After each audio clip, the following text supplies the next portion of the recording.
You're watching SBA Today. With all the latest news, stories, and advice, here are your hosts, Paul Long and Tonya Mazurek. And welcome to SBA Today, sponsored by SBA Collective for the week of April 14th. I am Paul. I am Tonya, and guys, we have got Brett Caines from Lumos that's going to join us later in the show. I know, Brett. Hey, Lumos, Brett. Lumos. You probably go by Caines. that. Well, everybody knows him. Everybody knows him as that. It's true. If not, you're not an SBA. Right. Brett Caines of Lumos. We're going to have him later to talk about default rates. But prior to that, we've got news, and oh boy.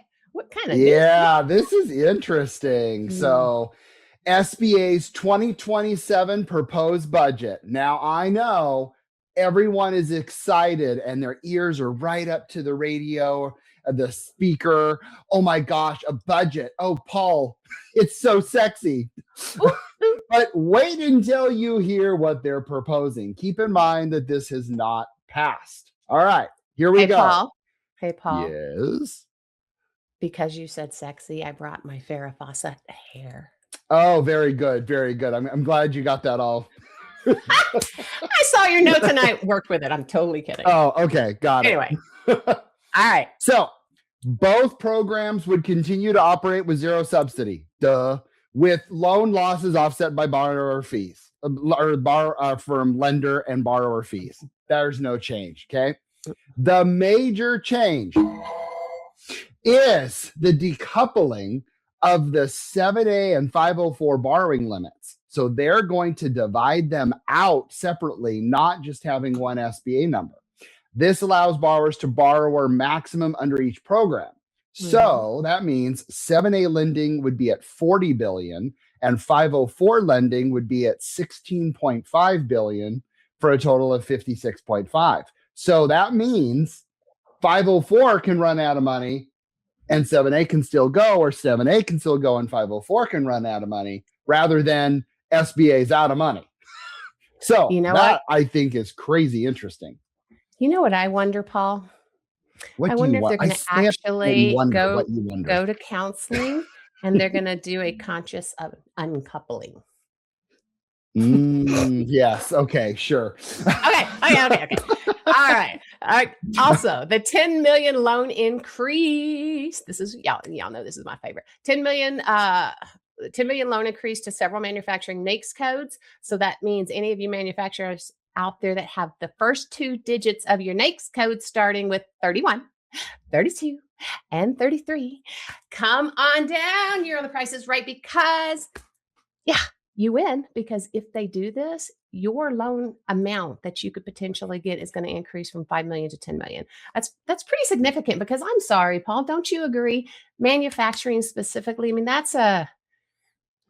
we often don't have enough money to give to our manufacturers. They have a lot more just overhead cost, a lot more fixed assets, a lot more all that. So I get it. But guys, $10 million is a big number. And I'm putting in my credit risk hat and I am scared. Really? Oh, yeah. That's just me, though.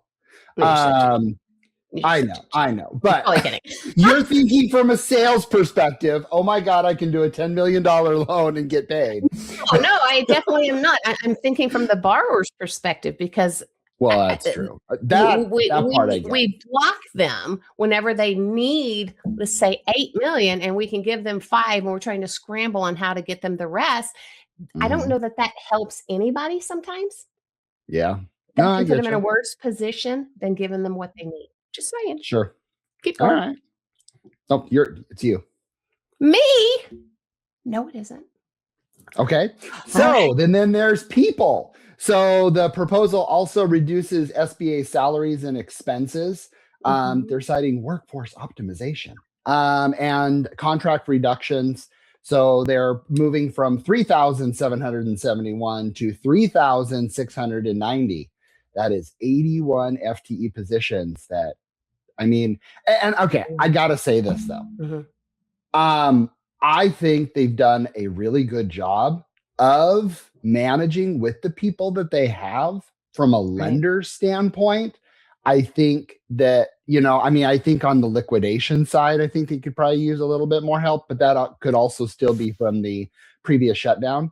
But in general, though, I do feel like they're maximizing what they have. And okay. Well, and do you remember when we were concerned when they were kind of backing off prior of how that was going to go down for all of us? So yeah. I mean, sometimes we got to think positive, right? All right. The heartbreaker, the biggest SBA cut is to entrepreneurial development programs. These programs would drop from 330 million, to 21.4 million. Oh, wow. Right? I mean, when I read that first, I was like, is this backwards? Because that's a cut of 309 million. I'm like, that's a ton of money. And I think, and let's go over these programs. These programs is, I think, what's scary. The number one, Score. Okay. And then we've got the small business development centers, the SBDCs out there. Women's business centers. Ouch. Microloan technical assistance programs. Program for investment of micro entrepreneurship technical assistance, also known as Prime, and also known as, I'd never heard of it. I was like, I did the same thing. State trade expansion program. Growth accelerators.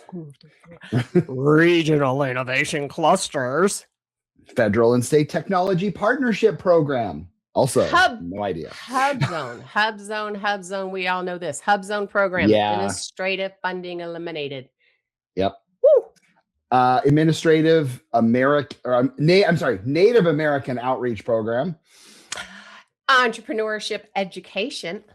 Cybersecurity pilot programs for small business. And National Women's Business Council. Holy moly. That's a hell of a list. Now, one thing, because we all know on this call, Score in the SBDC and Hub Zones, and I'll admit, I don't know the rest of them. Mm-hmm. However, they do get a lot of their funding, though, yes, from the federal government, but they also get a lot, not from the federal government, but from the SBA. And then they're also get a lot from the colleges that they partner with. Right. So, I don't know what the breakdown is. Haven't colleges also had, like, over the course of some cuts and funding and stuff? Probably. Too? And that, so it really does concern me, because especially our friends at, WBC, SBDC, and Score, they do a lot. So that is slightly concerning. Actually, it's very concerning. Slightly. So. Slightly. Slightly. Anyway. Right. Well, guys, there's that. I want to, and we want to bring on the star of today's show. I'm going to say Brett Lumos, but I'm just totally kidding. Brett Caines. I had to do it again because I so screwed it up in the beginning. Brett, come on. Hey, that's going to get everybody remembering your name, though. That's how this works, right? I've been sure. Thanks for having me on. It's really good to be here. Well, not a problem. We've had you on before, and we always love your information. You put out some of the best, I guess, breakdowns of data out there for us. And we saw yours that you posted on your page last week. And we were like, Brett, come on and explain this to us, and let's talk about it. So, we're going to give you the floor there for a sec.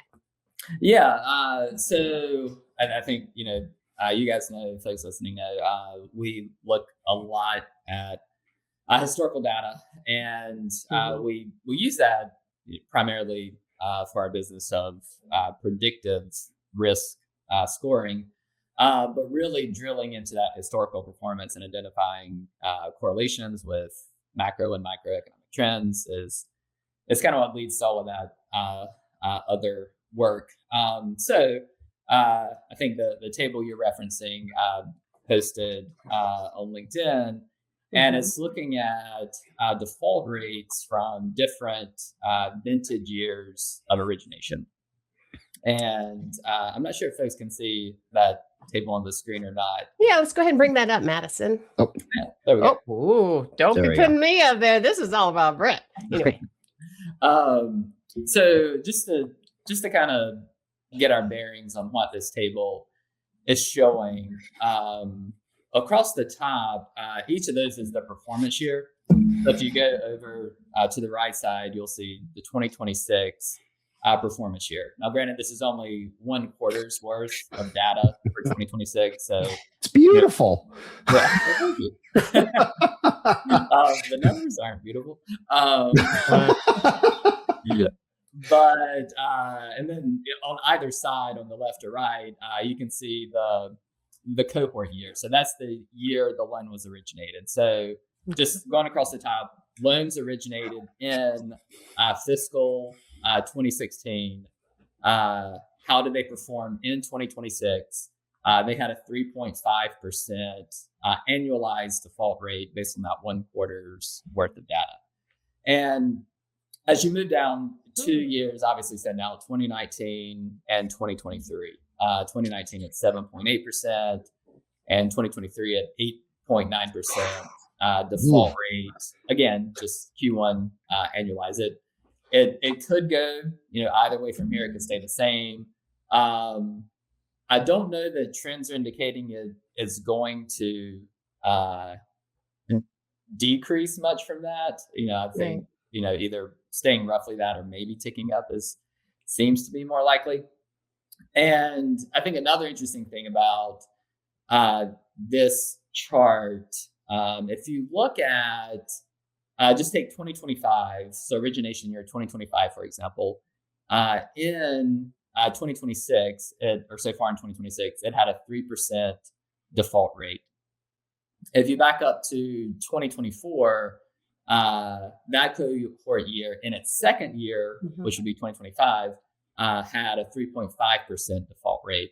So maybe a good sign is 2025 so far in its second year at 3% is performing better than 2024 was at the same point in its life cycle, where it had a default rate of 3.5%. So maybe some of the new originations, you're seeing those defaults in general come down.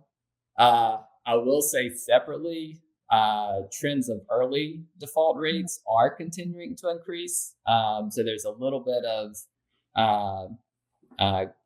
contradictory information when looking at early defaults. But just based on what we're looking at here, and as you can see, I think with 2023 in its second year, that was a 3.2% default rate. That maybe 2025 is a little bit of a better story as far as credit risk goes. Well, Brett, I want to keep going on that. Let's keep that up if we could, Madison. And what I want to discuss is 2019, because when I saw this, what it got me thinking, and I would love to hear your guys' perspective, and let's dig into this, right? 2019, they opened their doors 2019. Oh, it's going well. They're brand spanking new. They have not quite gotten to the point of potentially actually growing, that type thing. And then 2020 hits. COVID. This is what I'm thinking. I don't know. I could be completely wrong. But what's in my mind, because I had this happen to one or two of mine, that 2020 hits, like let's say restaurants or something like that, that was a service industry, that they couldn't perform the same way and they couldn't quite adapt in time.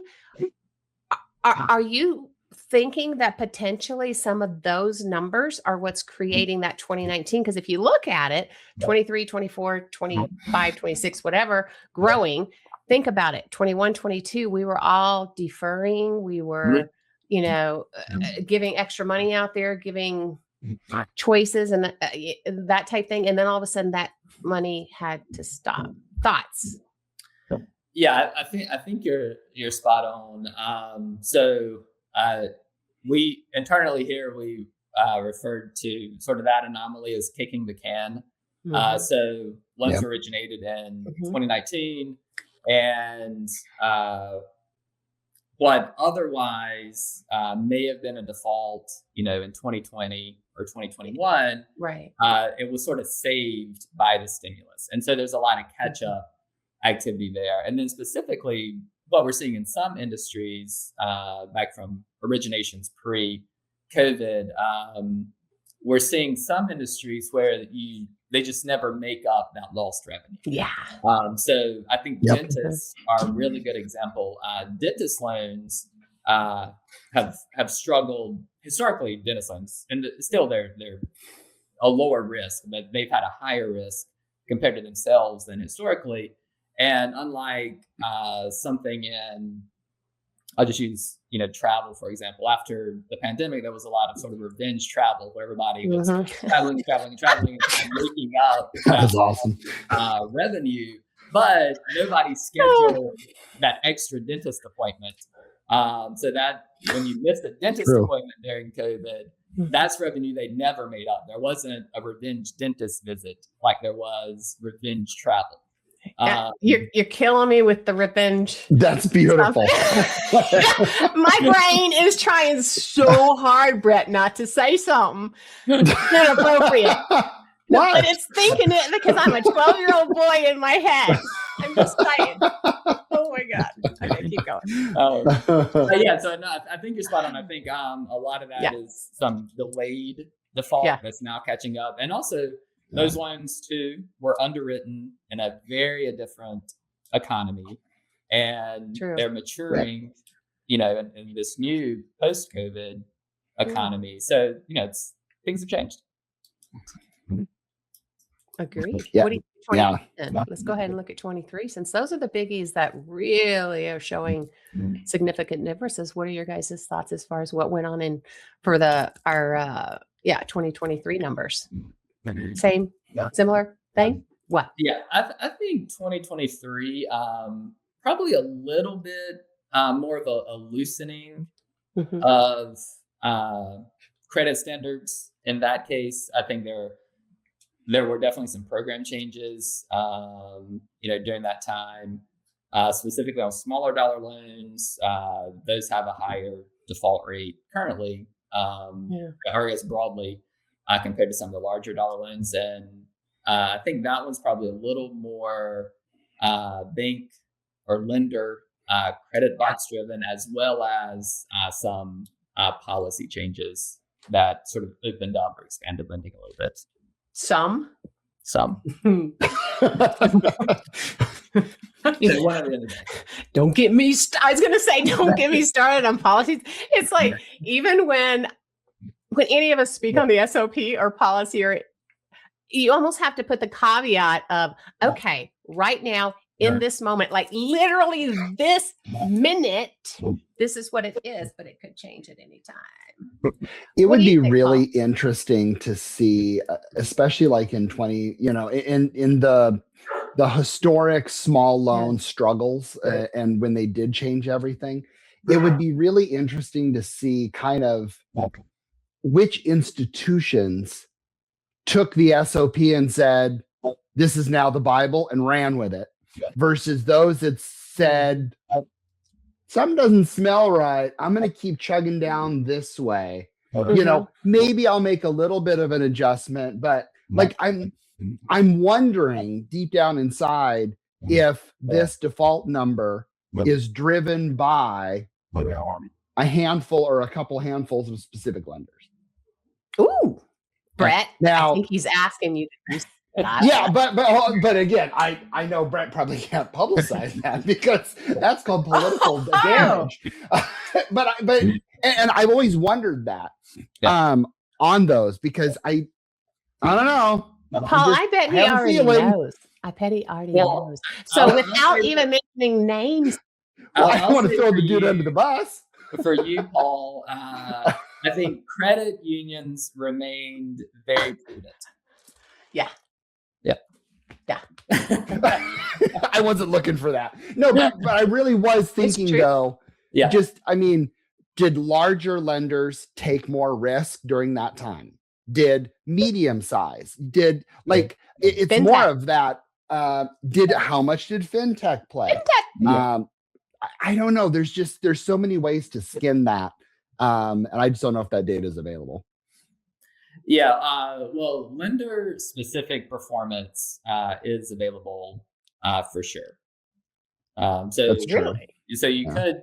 could see, performance by lender, specifically in different size loan size buckets. True. So you could see which lenders really leaned into the smaller dollars during that time period, and then how those loans performed. And I think you're going to get both worlds. You're going to see lenders that leaned into it, but also kept higher, kind of some of their standard practices around assessing credit risk, still looking deeply at cash flow, et cetera.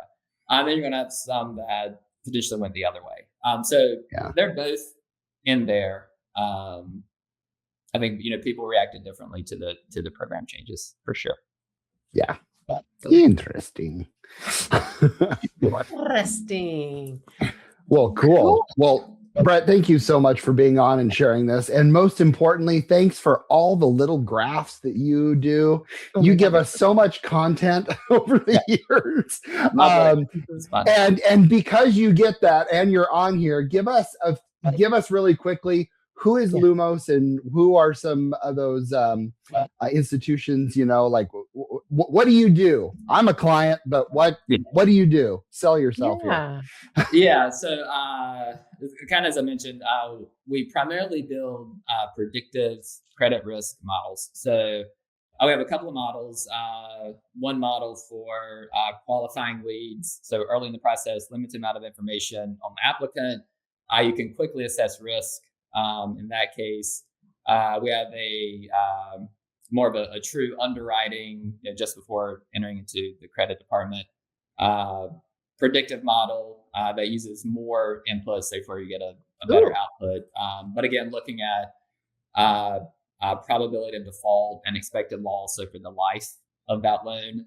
And then we have a portfolio monitoring model as well, where we quantify your expected loss and your probability of default over the next 12 months. So that's the portfolio management tool for your existing book. Really, the intent there is to help lenders get ahead of any issues versus realizing there's an issue when a payment's missed. But it's looking at industry trends, macroeconomic trends that might signify softness in certain areas of your portfolio. And then, of course, we have historical data that we summarize and deliver in hopefully very intuitive visualizations. And that's a subscription product that we have. Let me tell you this. If you have a small loan program, you need to talk to Lumos, period. Yeah. Agreed. Yes. Agreed. So, for sure. Well, Brett, and, thanks again. Go ahead. Yeah, thanks Go ahead, again, Brett. And one of our last things is just kind of a reminder is National Small Business Week is weeks away. As a small business lender, we're always kind of looking for ways to go out there and wave our SBA flag, as I call it. So keep in mind, May 3rd through the 9th. I'm sure there's stuff going on in your state and district, and maybe Tonya will win another award this year or anything like that. Who knows? So keep that in mind. I think I've grown too much to ruin. I'm kidding. All right, guys. Seriously, thanks again, Brett. All right, we are here every Tuesday morning live on LinkedIn and or YouTube, or you can stream us anywhere you get your podcast. Go back and check out any of our past episodes and or our sister show, the BDO Show. They would love to see you. We would love to have you kind of go review some of our past stuff. Anyway, if you have any questions, comments, anything you want us to talk about, please reach out to Paul or I on our personal LinkedIn pages, and we'll bring it up. Comment on this, guys. Comment on this and let Brett know what a great job he did, because maybe he'll come on again helping us out. Anyway. All right. We will see you guys next week on Tuesday morning live right here. Talk to you later. See you later.